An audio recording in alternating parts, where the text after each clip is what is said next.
Job, chapitre 15. Eliphaz de Théman prit la parole et dit: Le sage répond-il par un vain savoir? Se gonfle-t-il la poitrine du vent d'Orient? Est-ce par d'inutiles propos qu'il se défend? Est-ce par des discours qui ne servent à rien? Toi, tu détruis même la crainte de Dieu. Tu anéantis tout mouvement de piété devant Dieu. Ton iniquité dirige ta bouche, et tu prends le langage des hommes rusés. Ce n'est pas moi, c'est ta bouche qui te condamne. Ce sont tes lèvres qui déposent contre toi. Es-tu né le premier des hommes? As-tu été enfanté avant les collines? As-tu reçu les confidences de Dieu? As-tu dérobé la sagesse à ton profit? Que sais-tu que nous ne sachions pas? Quelle connaissance as-tu que nous n'ayons pas? Il y a parmi nous des cheveux blancs, des vieillards, plus riches de jours que ton père. Tiens-tu pour peu de choses les consolations de Dieu, et les paroles qui doucement se font entendre à toi? Où ton cœur t'entraîne-t-il? Et que signifie ce roulement de tes yeux? Quoi? C'est contre Dieu que tu tournes ta colère, et que ta bouche exhale de pareils discours? Qu'est-ce que l'homme pour qu'il soit pur? Celui qui est né de la femme peut-il être juste? Si Dieu n'a pas confiance en ses saints, si les cieux ne sont pas purs devant lui, combien moins l'être abominable et pervers, l'homme qui boit l'iniquité comme l'eau? Je vais te parler, écoute-moi.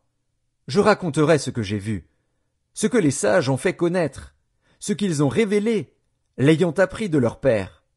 À eux seuls appartenait le pays, et parmi eux nul étranger n'était encore venu. Le méchant passe dans l'angoisse tous les jours de sa vie, toutes les années qui sont le partage de l'impie.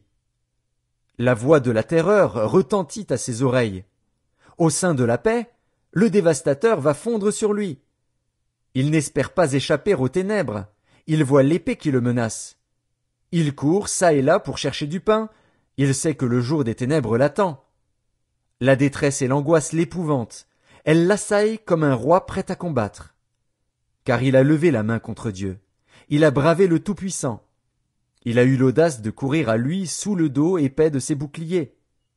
Il avait le visage couvert de graisse, les flancs chargés d'embonpoint. Et il habite des villes détruites, des maisons abandonnées, sur le point de tomber en ruine. Il ne s'enrichira plus, sa fortune ne se relèvera pas, sa prospérité ne s'étendra plus sur la terre. Il ne pourra se dérober aux ténèbres, la flamme consumera ses rejetons, et Dieu le fera périr par le souffle de sa bouche. S'il a confiance dans le mal, il se trompe, car le mal sera sa récompense. Elle arrivera avant le terme de ses jours, et son rameau ne verdira plus. Il sera comme une vigne dépouillée de ses fruits encore verts, comme un olivier dont on a fait tomber les fleurs. La maison de l'impie deviendra stérile, et le feu dévorera la tente de l'homme corrompu. Il conçoit le mal, et il enfante le mal. Il mûrit dans son sein des fruits qui le trompent.